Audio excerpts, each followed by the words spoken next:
नमस्कार दोस्तों, आप सभी का स्वागत करते हैं एक धमाकेदार वीडियो में। दोस्तों आज की इस वीडियो में हम लोग जानने वाले हैं कि कल की मार्केट हम लोग को कैसे देखने को मिल सकती है। फिलहाल के लिए मार्केट की अगर हम लोग चर्चा करें तो भाई 3 कारण ऐसे दिए जा रहे हैं जिनकी वजह से आज मार्केट में थोड़ी तेजी देखने को मिली है। मार्केट का ये सकारात्मक माहौल क्या कल भी बना रहेगा या नहीं बनेगा, या फिर मार्केट हम लोग को फिर से गिरावट करते हुए देखने को मिलेगी। क्योंकि सेंसेक्स की बात करें तो 1100 अंक तक हम लोग को उछाल करते हुए देखने को मिला। वहीं पर निफ्टी भी हम लोग को 24,800 के पार जाते हुए देखने को मिली थी। देखिए करीब दोपहर 3 बजे के आसपास बीएससी सेंसेक्स जो है हम लोगों का 1147 अंक यानी कि 1.43% की तेजी के साथ हम लोगों को क्लोजिंग करते हुए देखने को मिला। वहीं पे निफ्टी भी 367 अंक तक उछाल के साथ हम लोगों को 1.5% की तेजी के साथ क्लोजिंग करते हुए देखने को मिली थी। अब इसके पीछे रीजन ये बताया जा रहा है कि ग्लोबली बाजार हम लोग को आज मजबूत देखने को मिली थी। वहीं पे कल अगर देखा जाए तो हम लोगों को हालांकि पॉजिटिव क्लोजिंग तो नहीं देखने को मिली थी, लेकिन डाउ जोन्स और हम लोग की SP 500 भी कल हम लोग को पॉजिटिव देखने को मिली थी।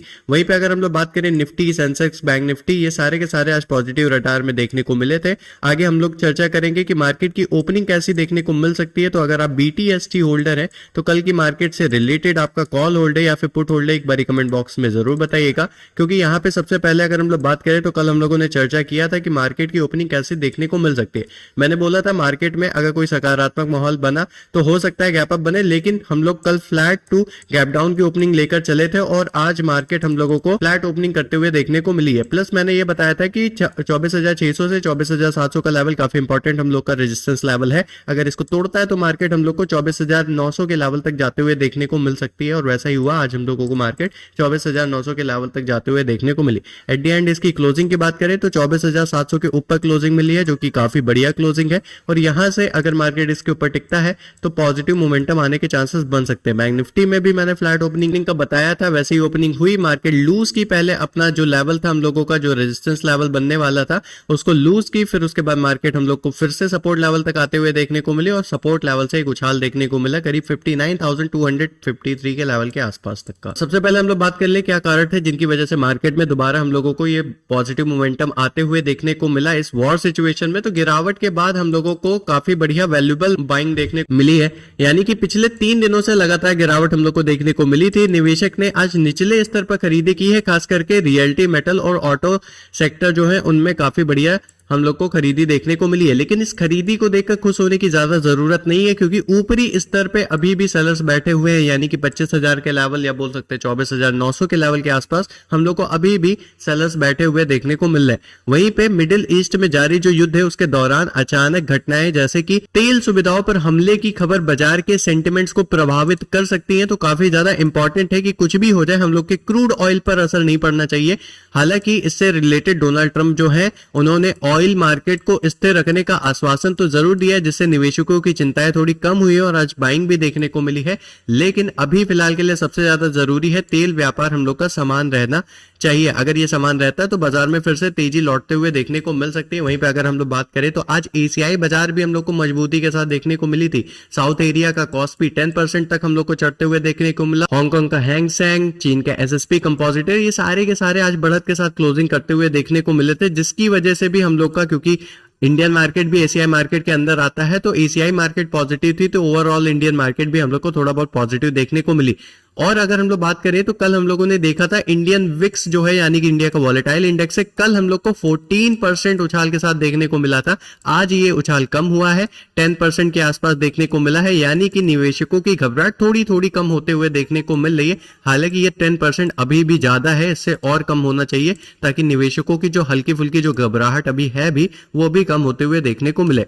फिलहाल के लिए सबसे ज्यादा इंपॉर्टेंट क्या है, हम लोग को किस चीज पे ध्यान देने की जरूरत है कि ईरान और इजराइल का जो तनाव चल रहा है इससे रिलेटेड कुछ निगेटिव न्यूज ना है, क्योंकि इससे रिलेटेड अगर कुछ निगेटिव न्यूज आती है तो कच्चे तेल की कीमतों में उतार चढ़ाव बना हुआ है, वो और भी बन सकता है। और अगर कच्चे तेल की कीमतें बढ़ती हैं तो ये भारतीय बाजार के लिए काफी बड़ी निगेटिव न्यूज की तरह निकलते आते हुए हम लोग को देखने को मिल सकते हैं। वहीं पे FIs की बिकवाली की बात करें तो विदेशी संस्थागत निवेशक पिछले कुछ दिन से लगातार बिकवाली कर रहे हैं। कल यह देखना होगा कि आज की रिकवरी के बाद FIs वापस खरीदी शुरू करते हैं या नहीं करते, क्योंकि अगर ये बिकवाली जारी रखते हैं तो ऊपरी स्तरों से फिर से दबाव बनेगा और सेलिंग फिर से आते हुए हम लोग को देखने को मिल सकती है। डजंट मैटर कि मार्केट कितना पॉजिटिव है कितना नेगेटिव है, क्योंकि इन्वेस्टमेंट ही नहीं आएगी मार्केट में तो वो ऊपर कैसे जाते हुए देखने को मिलेगा। वहीं पे अगर हम लोग बात करें ग्लोबल मार्केट न्यूज की, यानी कि US और एशियन मार्केट की, तो अमेरिकी बाजार यानी कि नैस्डैक SP 500 की आज की क्लोजिंग कल की सुबह हम लोगों को गिफ्ट निफ्टी की दिशा तय करते हुए देखने को मिलेगी और गिफ्ट निफ्टी से हम लोग को पता चल जाएगा कि हम लोग की ओवरऑल निफ्टी कहां पे जाते हुए देखने को मिलेगी। अगर अमेरिकी बाजार में तेजी रहती है तो भारतीय बाजार को अच्छा सपोर्ट मिलते हुए देखने को मिल सकता है। वहीं पे रुपए की स्थिति की बात करें तो 91 रुपए 57 पैसे के स्तर के आसपास हम लोग को रिकवर होते हुए देखने को मिला है। इसमें और गिरावट देखने को मिलनी चाहिए। अगर इसमें और गिरावट होती है तो यह हम लोगों को मजबूती का संकेत देगा और बैंकिंग स्टॉक यानी कि बैंक निफ्टी के लिए एक पॉजिटिव न्यूज बन सकती है। तो इन सारी इंपॉर्टेंट जो न्यूज़ें हैं इन पे हम लोग को नजर रखने की काफी ज्यादा जरूरत है कल की मार्केट में एंटर होने से पहले। वहीं पे अगर हम लोग बात करें important support and resistance level की तो निफ्टी का अभी फिलहाल के लिए सबसे इंपॉर्टेंट जो रेजिस्टेंस लेवल है वो 24,850 से 25,000 का लेवल है, क्योंकि ये दो लेवल हम लोग के लिए मार्केट के लिए बहुत ज्यादा हर्डल का काम करने वाले हैं। ये मार्केट में बार बार रिजेक्शन देने के चांसेस हो सकते हैं, यहां से रिजेक्शन आते हुए देखने को मिले। अगर इस लेवल को तोड़ता है यानी कि 25,000 के ऊपर टिकता है तो एक नई तेजी आते हुए हम लोग को मार्केट में देखने को मिल सकती है। उससे पहले ये दो लेवल तोड़ना काफी ज्यादा इंपॉर्टेंट है। फिलहाल के लिए सपोर्ट की बात करें तो 24,600 से 24,450 का लेवल हम लोग को काफी इंपॉर्टेंट सपोर्ट देखने को मिल रहा है। अगर 600 के ऊपर टिकता है तो मार्केट हम लोग को ऊपर जाते हुए देखने को मिलेगी। वहीं पे अगर 24,450 का लेवल तोड़ता है तो मार्केट में काफी बड़ी कमजोरी बन सकती है और मार्केट हम लोगों को एक क्रैश करते हुए भी देखने को मिल सकते हैं। वहीं पे बैंक निफ्टी की बात करें तो उसके इंपॉर्टेंट लेवल अगर देखा जाए तो 60,000 का मनोवैज्ञानिक स्तर के आसपास हम लोग को रिकवरी देखने को मिली है। तो फिलहाल के लिए तो 60,150 है, 60,500 का लेवल तोड़ना बहुत ज्यादा इंपॉर्टेंट है। खास करके 60,500 के ऊपर से अगर मार्केट जाती है या फिर 60,500 के ऊपर निकलती है तो फिर हम लोगों को एक पॉजिटिव माहौल देखने को मिलेगा मार्केट में, या बोल सकते हैं यहां से एक नई तेजी देखने को मिल सकती है। वहीं पे सपोर्ट की बात करें तो 59,200 से 59,000 का लेवल हम लोग के लिए अभी फिलहाल के लिए बहुत इंपॉर्टेंट सपोर्ट है। या 100 दिन का ईएमए यानी कि मूविंग एवरेज है, यानी कि ये काफी ज्यादा मजबूत सपोर्ट की तरह काम करते हुए देखने को मिलेगा। एक बारी इसी चीज को हम लोग टेक्निकल एनालिसिस में देख लेते हैं। हम लोगों ने ओपन कर लिया निफ्टी का चार्ट, क्लोजिंग हम लोग को मिली थी 24,737 के ऊपर यानी कि 24,700 के ऊपर। अगर कल भी ओपनिंग इसकी फ्लैट होती है तो यहां से ही मार्केट 24,900 से 25,000 तक जाने की पूरी कोशिश करेगी और 24,900 से या बोल सकते हैं 25,000 के लेवल के आसपास, ये रेजिस्टेंस के आसपास से हम लोग को रिजेक्शन देखने को मिल सकता है। हो सकता है यहां से फिर से मार्केट हम लोग को नीचे आते हुए देखने को मिले।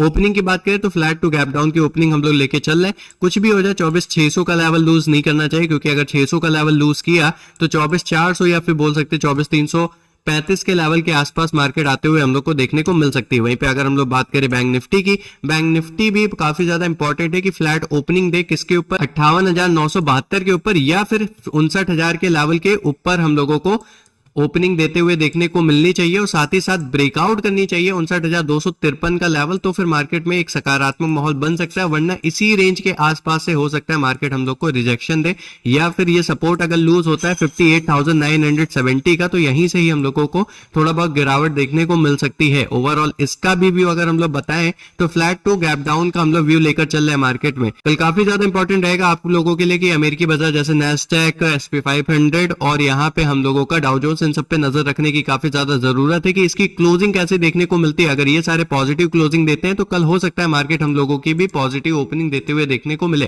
खास करके FIs एंड DIs डाटा जरूर चेक करिएगा।